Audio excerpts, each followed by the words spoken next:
If you look at the years of his reign, it turns out that Ivan the Terrible had the longest reign. It lasted 51 years, from 1533 to 1584. But the actual duration of government does not always correspond to formal governance. The same Ivan the Terrible ascended the throne as a 3-year-old child. He began to use real power with the coming of age. In 1547, Ivan IV was crowned king, and from that moment his actual reign begins.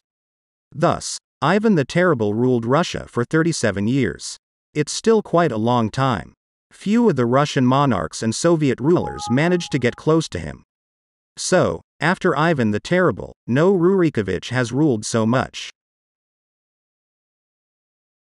In 1613, the Romanov dynasty was established on the throne. Let's see how much he managed to rule. Mikhail Romanov, the first Tsar of this dynasty, sat on the throne for 32 years, 1613 to 1645.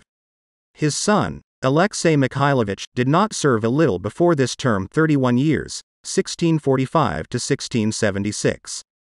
Peter I, if we take his formal reign, can compare with Ivan the Terrible 43 years, 1682 to 1725.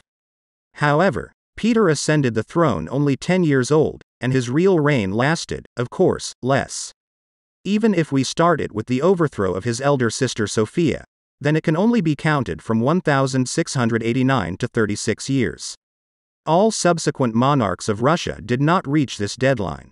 The closest to him was Catherine II, who was by no means Romanova, 34 years old, 1762 to 1796. Nicholas I reigned for 30 years, 1825 to 1855. Everyone else is even smaller. Of the Soviet rulers, Stalin lasted the longest at the top.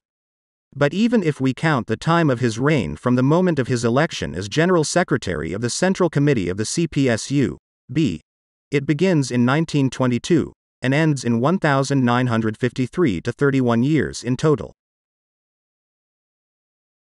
Let us now turn to times earlier than Ivan the Terrible.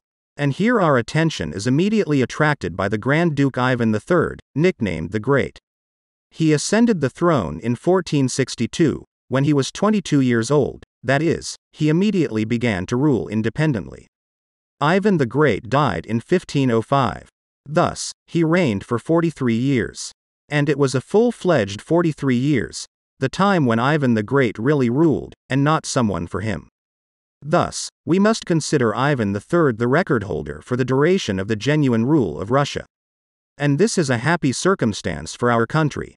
After all, this was a key period when Russia as a state was just taking shape. If at that time the Grand Dukes quickly passed away, it is very possible that Russia as a large regional state, and subsequently a great power, simply would not have appeared on the political map.